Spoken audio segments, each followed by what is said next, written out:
27 ನಕ್ಷತ್ರಗಳಲ್ಲಿ 6ನೇ ನಕ್ಷತ್ರ ಆರಿದ್ರ ನಕ್ಷತ್ರ ಬಗ್ಗೆ ನೋಡೋಣ.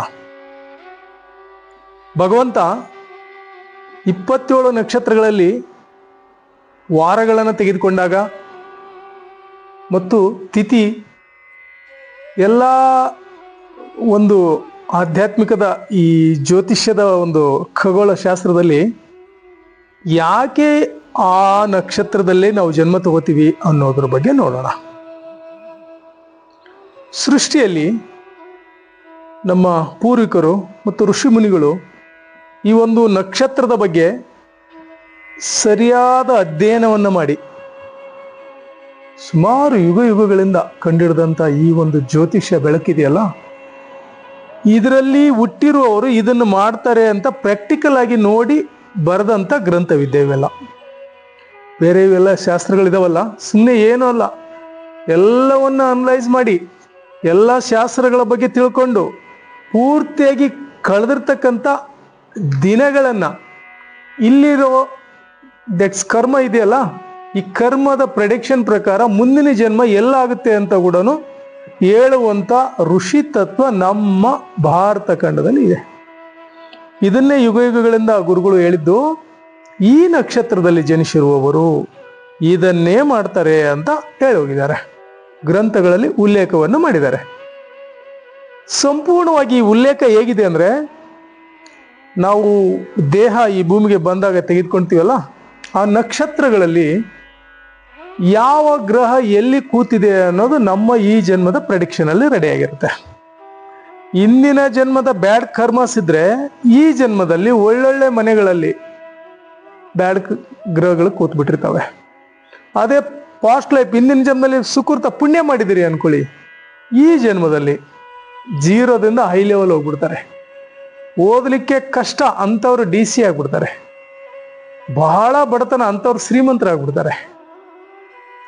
ಬಹಳಷ್ಟು ತೊಂದರೆ ಅಂಥವ್ರು ಮಹಾನ್ ಆಗ್ಬಿಡ್ತಾರೆ. ಯಾಕೆ ಅಂದರೆ ಪಾಸ್ಟ್ ಲೈಫಲ್ಲಿ ಇರ್ತಕ್ಕಂಥ ಸುಕರ್ಮ, ಅದನ್ನೇ ನಾವು ಇಂದಿನ ಜನ್ಮದ ಪುಣ್ಯ ಅಂತ ಕರಿತೀವಿ. ಹಾಗಿದ್ರೆ ಈ ಕರ್ಮ ಇದೆಯಲ್ಲ, ಈ ಕ್ಷಣ ಈ ದಿನದಿಂದ ಈಗೇನು ಮಾಡ್ತಾ ಇದೀವಲ್ಲ, ಇದೇ ಕರ್ಮ ಮುಂದಿನಕ್ಕೂ ದಾರಿದೀಪ. ದಟ್ಸ್ ಕರ್ಮ.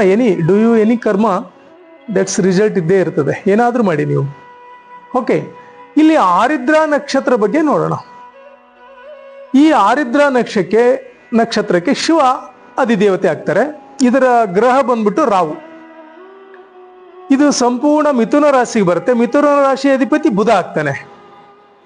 ಇಲ್ಲಿ ಈ ಗುಣಲಕ್ಷಣ ಹೇಗಿದೆ ಈ ಆರಿದ್ರದವರು ಅಂದರೆ, ಬಹಳಷ್ಟು ಹಠವಾದಿಗಳು. ಎಷ್ಟು ಹಠವಾದಿಗಳು ಅಂದರೆ, ಏನಾದರೂ ಒಂದು ತೋರಿಸ್ಬಿಟ್ರೆ ಅದ್ರ ಪ್ರಕಾರ ಹೋಗ್ಬಿಡ್ತಾರೆ. ಅದು ತಪ್ಪು ಅಂದ್ರೂ ಕೂಡ ನೋ, ದ್ಯಾಟ್ಸ್ ಕರೆಕ್ಟ್ ಅಂತಾರೆ ಅವರು. ಯಾಕೆ ಅಂದರೆ ಆ ನಕ್ಷತ್ರದ ಪವರ್ ಹಂಗಿದೆ. ಈ ಹಠದವರು ಹಠಯೋಗ ಏನಾದರೂ ತಗೊಂಡ್ಬಿಟ್ರೆ, ಯಾಕಂದ್ರೆ ಇದು ಬರೋದೇ ಶಿವನ ಆರಾಧನೆಗೆ ಅಷ್ಟೇ ಬರುತ್ತೆ ಈ ನಕ್ಷತ್ರ, ಬೇರೆ ಯಾವುದಕ್ಕೂ ನಾವು ಬಳಸೋದೇ ಇಲ್ಲ. ಒಂದು ಸಸಿಗಳನ್ನು ನಾಟ್ಲಿಕ್ಕೆ, ಗಿಡ ಮರಗಳು ಬೆಳೆದು ಒಳ್ಳೆ ಆಕ್ಸಿಜನ್ ಸಿಗ್ಲಿಕ್ಕೆ ಒಂದು ಬಳಸ್ತೀವಿ, ಮತ್ತು ಶಿವನ ಆರಾಧನೆ ಬಿಟ್ರೆ, ಇವೆರಡೂ ಕಾರ್ಯ ಬಿಟ್ರೆ ನಾವು ಬೇರೆ ಅದಕ್ಕೆ ಬಳಸೋದೇ ಇಲ್ಲ ಈ ಆರಿದ್ರ ನಕ್ಷತ್ರವನ್ನ. ಯಾಕೆಂದ್ರೆ ಹಠ, ಎಷ್ಟು ಹಠ ಅಂದ್ರೆ, ಹಠಯೋಗ ದೀಪಿಕಾ ಇದೆ ಅಲ್ವಾ ಗ್ರಂಥವನ್ನ ಬರೆದಿರೋರು, ಅಲ್ಲಿ ಹೋಗೋರೆಲ್ಲ ಆರಿದ್ರ ನಕ್ಷತ್ರದವರೇ ಅಂತ ಬಹಳಷ್ಟು ಮುನಿಗಳು ನನಗೆ ಹೇಳಿದ್ದಾರೆ. ಎಷ್ಟೋ ಋಷಿಗಳನ್ನ, ಒಳ್ಳೊಳ್ಳೆ ಜ್ಯೋತಿಷಿಗಳನ್ನ ಭೇಟಿಯಾಗಿದ್ದೀನಲ್ಲ, ಅವರ ಒಂದು ಜ್ಞಾನ ಭಂಡಾರದಲ್ಲಿ ತುಂಬಿರ್ತಕ್ಕಂಥ ಈ ಆರಿದ್ರ ನಕ್ಷತ್ರ ಹಠಯೋಗಕ್ಕೆ ಹೇಳಿ ಮಾಡಿಸಿದಂಥ ನಕ್ಷತ್ರ. ನೀವು ಯಾರಾದರೂ ನಾನು ಓಂ ನಮಃ ಶಿವಾಯ ಮೃತ್ಯುಂಜಯ ಜಪವನ್ನು ಮಾಡಿ ಶಿವನ ಒಲುಮೆ ಮಾಡ್ಕೋತೀನಿ, ನಾನು ಆ ಒಂದು ಶಿವಶಕ್ತಿಯನ್ನು ಸಾಧಿಸ್ತೀನಿ ಅನ್ನೋದಾದರೆ ಆರಿದ್ರ ನಕ್ಷತ್ರವನ್ನು ಆಯ್ಕೆ ಮಾಡ್ಕೊಳ್ಳಿ. ಭಗವಾನ್ ಶಿವನಿಗೆ ಇಷ್ಟವಾದ ನಕ್ಷತ್ರ ಈ ಒಂದು ನಕ್ಷತ್ರ. ಅದಕ್ಕೆ ನೀವು ಶಿವಾರಾಧನೆಯನ್ನು ಮಾಡಲಿಕ್ಕೆ ಅದ್ಭುತವಾದ ನಕ್ಷತ್ರ ಆಗಿರುತ್ತೆ. ಇದನ್ನ ಹೆಚ್ಚು ಮಾಡ್ಕೊಳ್ಳಿ. ಮತ್ತು ಇನ್ನೊಂದು, ಆರಿದ್ರ ನಕ್ಷತ್ರದವರು ಗೋಮೇಧವನ್ನು ಆಯ್ಕೆ ಮಾಡ್ಕೊಳ್ಳಿ. ಸ್ಟೋನನ್ನು ಗೋಮೇಧ ಆಯ್ಕೆ ಮಾಡ್ಕೊಳ್ಳಿ. ಯಾಕೆ ಅಂದರೆ ಇವರ ಲಕ್ಕಿ ಸ್ಟೋನ್ ಗೋಮೇಧ ಸಾಧನೆಗೆ ಹೆಚ್ಚು ಫುಟೇಜ್ ಕೊಡುತ್ತೆ. ನೆಕ್ಸ್ಟ್ ರಾಶಿ ಬಂದ್ಬಿಟ್ಟು ಬುಧ ಗ್ರಹ ಇರೋದ್ರಿಂದ ಪಚ್ಚವನ್ನು ಆಯ್ಕೆ ಮಾಡ್ಕೊಳ್ಳಿ. ಮಿಥುನ ರಾಶಿಯವರು ಗ್ರೀನ್ ಸ್ಟೋನ್ ಪಚ್ಚವನ್ನು ಮಾತ್ರ ಆಯ್ಕೆ ಮಾಡ್ಕೊಳ್ಳಿ, ತುಂಬ ಆಗಿ ಬರುತ್ತೆ. ಒಂದನೇದು ಪಾಸಿಟಿವ್ನೆಸ್ ಹೆಚ್ಚು ಕ್ರಿಯೇಟ್ ಆಗುತ್ತೆ ಈ ಒಂದು ಸ್ಟೋನ್ನಿಂದ. ಹರಳುಗಳನ್ನು ಧರಿಸೋದ್ರಿಂದ ನಮ್ಮ ದೇಹದಲ್ಲಿ ಚಕ್ರಗಳ ಆಕ್ಟಿವೇಶನ್ ಆಗೋದ್ರ ಜೊತೆಗೆ ಪಾಸಿಟಿವ್ ಅಫರ್ಮೇಷನ್ ತುಂಬ ಚೆನ್ನಾಗಿರುತ್ತೆ. ಹೀಗಾಗಿ ಈ ಆರಿದ್ರ ನಕ್ಷತ್ರ ದಿನ ಯಾರ್ಯಾರು ಹಠಯೋಗ ಸಾಧಕರಿದ್ದೀರೋ ಅವರೆಲ್ಲರೂ ಇದೇ ನಕ್ಷತ್ರ ದಿನನೇ ತಮ್ಮ ಪೂಜಾ ಕೈಂಕರ್ಯಗಳನ್ನು ಸ್ಟಾರ್ಟ್ ಮಾಡಿ. ಮತ್ತು ಈ ದಿನ ನಕ್ಷತ್ರ ದಿನ ನೀವು ಧ್ಯಾನ ಸಾಧನೆಗೂ ಹೇಳಿ ಮಾಡಿಸಿದ ದಿನ.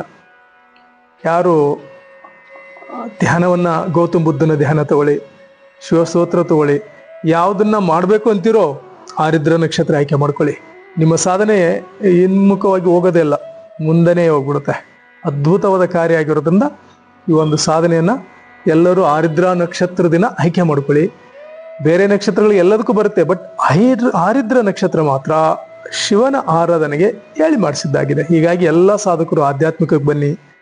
ನಿಮ್ಮ ಹಿಂದಿನ ಜನ್ಮದ ಏನೇನಿದೆಯೋ ಕರ್ಮವನ್ನು ಕಳೀಲಿಕ್ಕೆ ಸಾಧನೆ ಒಂದೇ ಮುಖ್ಯ, ಬೇರೆ ಏನು ಬರಲ್ಲ. ಸಾಧನೆ ಮಾಡಿ, ಫ್ರೀ ಟೈಮ್ ಇದೆಯಾ, 1 hour 2 hour ಮೆಡಿಟೇಷನ್ ಮಾಡಿ. ಧ್ಯಾನನೇ ನಿಮ್ಮ ಎಲ್ಲ ಸರ್ವೋಚ್ಚ ಮೋಕ್ಷಕಾರಕಗಳಿಗೆ ಧ್ಯಾನ ಸಾಧನ. ಧ್ಯಾನದಿಂದ ಎಷ್ಟು ಪರಿಪೂರ್ಣತೆ ಆಗುತ್ತೆ ಅಂದರೆ ಪ್ರೀತವಾಗಿರುತ್ತೆ. ನಮ್ಮ ಬರ್ತಾರೆ ಶಿಷ್ಯರು 2-2 ತಾಸು ಬಂದು ಕೂತ್ಕೋತಾರೆ ಇಲ್ಲಿ ಧ್ಯಾನಕ್ಕೆ. ಅವ್ರು ಹೇಳ್ತಾರೆ, ಧ್ಯಾನ ಆದ ನಂತರ ಎಂಥ ಬೆಳಕು ಬಂದಂಗಾಯ್ತು ಗುರುಗಳೇ ಅಂತ ಹೇಳ್ತಾರೆ.